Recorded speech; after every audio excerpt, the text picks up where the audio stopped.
रुको। अगर आपको लगता है कि मौत के बाद शांति मिलती है, तो आप बहुत बड़ी गलतफहमी में हैं। गरुड़ पुराण कहता है, जिस पल आपकी आंखें बंद होती हैं, ठीक उसी पल असली खेल शुरू होता है।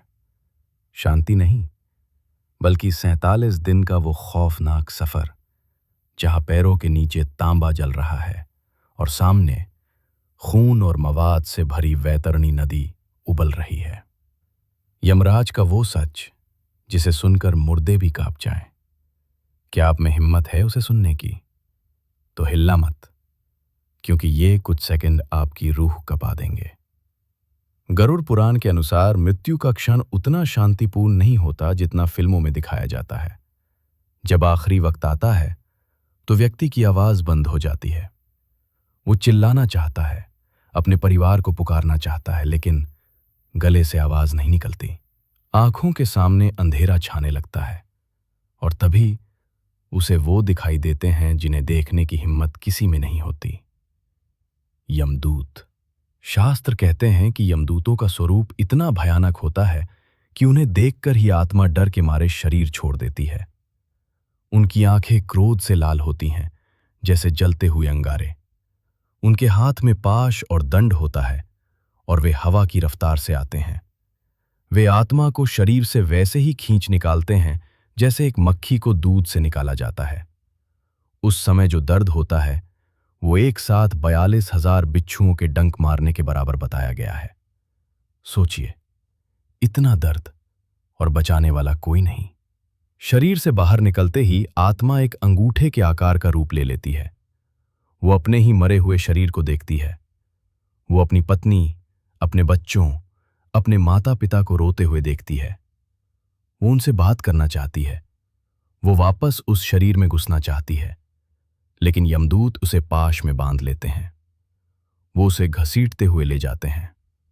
लेकिन ये तो बस शुरुआत है। यमदूत उसे यमलोक का रास्ता दिखाते हैं और फिर कुछ समय के लिए वापस उसके घर छोड़ देते हैं। क्यों? ताकि उसके पुत्र और परिजन उसका पिंडदान कर सकें।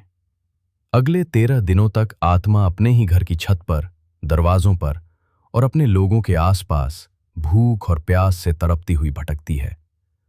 वो पानी मांगती है, लेकिन कोई उसकी प्यास नहीं सुन पाता। अगर पिंडदान सही से न हो तो आत्मा प्रेत बनकर युगों युगों तक भटकती रहती है। और अगर पिंडदान हो जाए तो आत्मा को एक नया शरीर मिलता है। इसे यातना शरीर कहते हैं। नाम याद रखिएगा, यातना शरीर।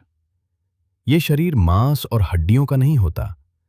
ये शरीर सिर्फ और सिर्फ दर्द महसूस करने के लिए बना होता है। इसे आग में जलने पर भी मौत नहीं आती। इसे काटे जाने पर भी अंत नहीं होता। ये बार बार बनता है, सिर्फ सजा भोगने के लिए। अब शुरू होती है यमलोक की असली यात्रा। मृत्युलोक से यमलोक की दूरी 86,000 योजन यानी लाखों किलोमीटर है और इस दूरी को तय करने के लिए आत्मा को मिलते हैं सिर्फ 47 दिन। यानी उसे दिन रात बिना रुके बिना थके दौड़ना पड़ता है। जरा उस रास्ते की कल्पना कीजिए। वहां कोई सड़क नहीं है। वहां की जमीन तांबे की बनी है और उस तांबे को नीचे से आग लगाकर तपाया जा रहा है। ऊपर कोई पेड़ नहीं है, कोई छांव नहीं है, पानी की एक बूंद नहीं है। आसमान से 12 सूर्यों की गर्मी एक साथ बरस रही है। आत्मा नंगे पैर उस जलते हुए तांबे पर चलती है। उसके पैर जलते हैं, छाले पड़ते हैं। वो गिरती है, बेहोश होती है, लेकिन यमदूत उसे रुकने नहीं देते। वे उसे कोड़ों से मारते हैं, उसे घसीटते हैं और कहते हैं, चल पापी, जब पाप कर रहा था तब बड़ा मजा आ रहा था, अब उसका फल भोगने का समय है। इस रास्ते में 16 भयानक नगर आते हैं। सौम्यपुर, जहां गंधर्व डराते हैं। नगेंद्र भवन, जहां के जंगल के पत्ते तलवार की धार जैसे हैं। जब आत्मा इन जंगलों से गुजरती है तो उसका शरीर जगह जगह से कट जाता है, खून बहता है, मक्खियां घावों पर बैठती हैं, लेकिन सफर जारी रहता है। भूख से पागल होकर आत्मा यमदूतों से खाना मांगती है। जानते हैं यमदूत क्या जवाब देते हैं? वे कहते हैं, तूने अपने जीवन में कभी किसी को खाना खिलाया? कभी किसी प्यासे को पानी दिया? अगर नहीं दिया तो यहां तुझे कुछ नहीं मिलेगा। अपना ही मांस खा और अपना ही खून पी। और फिर सफर का सबसे डरावना पड़ाव आता है, वो जगह जिसका नाम सुनकर बड़े बड़े ऋषियों की रूह कांप जाती है, वैतरणी नदी। यमलोक के दरवाजे पर बहने वाली ये नदी पानी की नहीं है। ये 100 योजन चौड़ी नदी खून, मवाद, हड्डियों, बाल और मांस के कीचड़ से भरी है। ये नदी उबल रही है जैसे कड़ाही में तेल उबलता है। इसमें भयानक कीड़े हैं, वज्र जैसी चोंच वाले गिद्ध हैं और मांस नोचने वाले मगरमच्छ हैं। जैसे ही पापी आत्मा इस नदी के किनारे पहुंचती है, नदी में उफान आ जाता है। यमदूत उस आत्मा को उठाते हैं और उस उबलते हुए खून और मवाद में फेंक देते हैं। कल्पना कीजिए, आप डूब रहे हैं, लेकिन पानी में नहीं, सड़े हुए मांस के कीचड़ में। बदबू इतनी कि सांस लेना मुश्किल हो जाए। कीड़े आपके शरीर में छेद कर रहे हैं।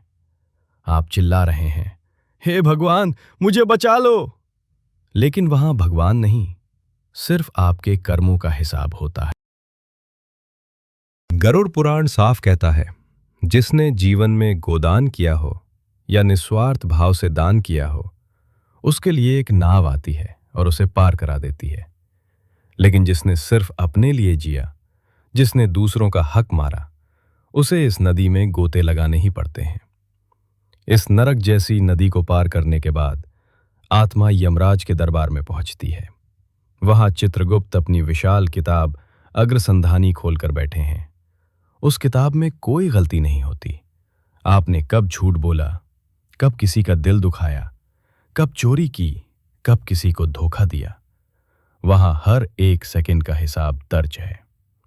वहां कोई वकील नहीं होता, कोई झूठी गवाही नहीं चलती। वहां आपकी आत्मा नंगी होती है अपने कर्मों के साथ। और फिर यमराज फैसला सुनाते हैं।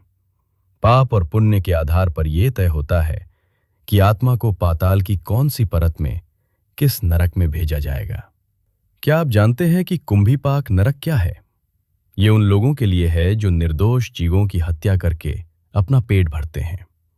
वहां बड़े बड़े कड़ाहों में उबलता हुआ तेल होता है और यमदूत आत्मा को उस तेल में वैसे ही तलते हैं जैसे हम पकौड़े तलते हैं। फर्क बस इतना है कि आत्मा मरती नहीं, वो जलती है, फिर ठीक होती है और फिर तली जाती है। रौरव नरक में उन लोगों को डाला जाता है जिन्होंने अपने फायदे के लिए दूसरों का जीवन बर्बाद किया। वहां रुरु नामक भयानक जानवर होते हैं जो आत्मा को तब तक नोचते हैं जब तक उसके पापों का घड़ा खाली नहीं हो जाता। असीपत्रवन में उन लोगों को दौड़ाया जाता है जिन्होंने अपने धर्म और कर्तव्यों का पालन नहीं किया। वहां तलवारों के जंगल में शरीर के टुकड़े टुकड़े हो जाते हैं। ये सजा तब तक चलती है जब तक आपके पाप कर्म शून्य नहीं हो जाते। ये एक दिन, एक साल या 100 साल की बात नहीं है, ये हजारों वर्षों तक चल सकता है। दोस्तों, मेरी बात बहुत ध्यान से सुनिए। ये वीडियो आपको डराने के लिए नहीं, बल्कि जगाने के लिए है। हम अपनी पूरी जिंदगी पैसे कमाने में, बड़े घर बनाने में और दूसरों से आगे निकलने में बिता देते हैं। हम ये भूल जाते हैं कि जब यमदूत दरवाजे पर आएंगे तो वो हमारा बैंक बैलेंस नहीं देखेंगे, वो हमारी डिग्रियां नहीं देखेंगे, वो सिर्फ हमारे कर्म देखेंगे। आपका बड़ा घर यहीं रह जाएगा, आपकी महंगी गाड़ी गैरेज में खड़ी रह जाएगी, आपका शरीर भी राख बन जाएगा। आपके साथ अगर कुछ जाएगा तो वो है आपके कर्म। क्या आपने किसी के आंसू पोंछे? क्या आपने किसी भूखे को खाना खिलाया? क्या आपने किसी का दिल तो नहीं दुखाया? यमलोक का रास्ता कठिन जरूर है, लेकिन उन लोगों के लिए नहीं जिनके पास पुण्य की पूंजी है। अभी भी वक्त है। अपनी सांसों के चलने तक सुधार की गुंजाइश है। आज ही, अभी से अच्छे कर्म करना शुरू कीजिए। अपने माता पिता की सेवा कीजिए, गरीबों की मदद कीजिए और सबसे जरूरी, किसी का दिल मत दुखाए। क्योंकि याद रखिएगा, यमराज की अदालत में रिश्वत नहीं चलती। अगर इस वीडियो ने आपकी अंतरात्मा को झकझोर दिया है, अगर आपको लगा कि यह सच आपको पता होना चाहिए था, तो इस वीडियो को अपने दोस्तों और परिवार के साथ शेयर जरूर करें। शायद आपका एक शेयर किसी को पाप करने से रोक ले, और यह भी एक पुण्य का काम होगा। और हां, यमलोक के रहस्य अभी खत्म नहीं हुए हैं।